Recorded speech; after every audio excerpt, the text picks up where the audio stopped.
ගෙවල් දොරවල් තියෙනවා. හිතට හරියන කෙනෙක් විතරයි අඩු. මම ඩිවෝස්. කැමති අය එන්න. Oh my god! කයිවාරුකාරයෝ නම් හැම තැනම ඉන්නවා. එහෙම නෙවෙයි.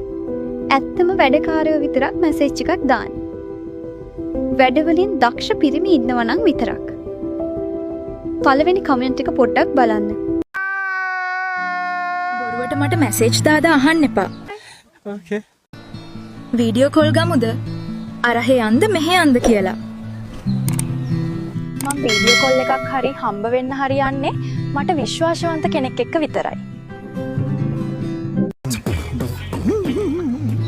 ගොඩක් කාලෙකින් අනේ මේ ටිකෙම ගෙදරට යාළුවෝ එනවා. සැහෙන්න වැඩ මේ ටිකෙම. ඔයත් අපේ ගෙදර ඇවිල්ලා මාව හම්බ වෙන්න කැමති නම් මට ඉන්බොක්ස් මැසේජ් එකක් දාන්න. My god! ඇතුළින්ම තහනම් බව දැන දැනත් බලෙන් ඇතුල් වෙන්න හදද්දි. ඔත්ත නෙවෙයි. තව පොඩ්ඩක් පල්ලෙහැන් කියලා අහගෙන නැද්ද ඉඩම් අයිතිකාරයෙක්ගෙන්. අහ නැද්ද කියන්නකෝ. පරිස්සමෙන් හොදේ. බලෙන් ඇතුල් වෙන්න හදදි. No! No! බලන්නකෝ යාළුවනේ. අද උදේම වහින්න වගේ. රෙදි ටික හොදලා වේලෙන්න දැම්මා විතරයි. දැන් ඉතින් ආයෙත් මේවා ගන්න තමයි වෙන්නේ. ඇතිල්ලුවා මදිද උඹට තාම? වරෙන් යන්න ඔබගේ ලෙලි ගහලා දෙන්න.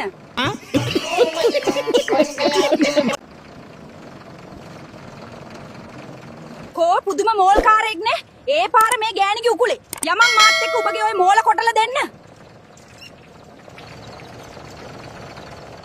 තැටිය රත් වෙච්ච වෙලේ රොටියක් පුච්චමුද පැටියෝ? මොකද මේ අමාරුවෙන් කොන්ද අල්ලන්? ආයේ අපේ මහත්තයා නිවාඩුවට ගෙදර ආවනේ. දැන් ඔහින් මෙහෙම තමයි. හස්බන්ඩ් රට ඉන්නේ. Oh my god! එයා හරිම හොඳ කෙනෙක්. මට ඕන නිදහසක් දීලා තියෙන්නේ. My god! නොමිලේ කොණ්ඩේ කපා ගන්න ඕනේ නම් රාගමට එන්න. මම රාගම බඩ කුමාරි.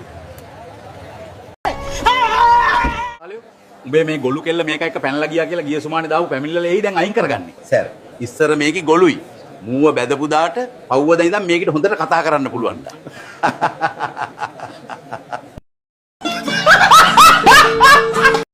තාත්තේ අක්කගේ කාමරෙන් තප්පක් ගාලා සද්දයක් එනවා.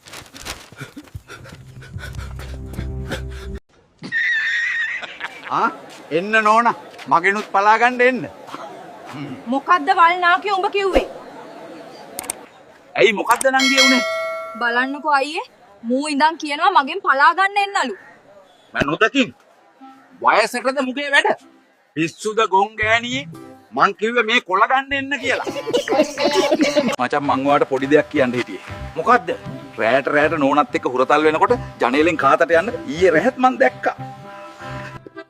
ඊයේ රැවෙන්න බෑ. ඔයාලට පැටලිලා. මම මේ නයිට් ඩියුටි ඉවර වෙලා ගෙදර එන ගමන් ඔබ ගෙදර එන්න පරක්කු වුණේ මොකද? පාරේ අංකල් කෙනෙක් නැති වුණු රුපියල් 1000ක් හොය හිටියා. ඔයත් හොයන්න උදව් කළාද? නැහැ. ඒ අංකල් යනකම් මම 1000 කොලේ පාගගෙන හිටියා.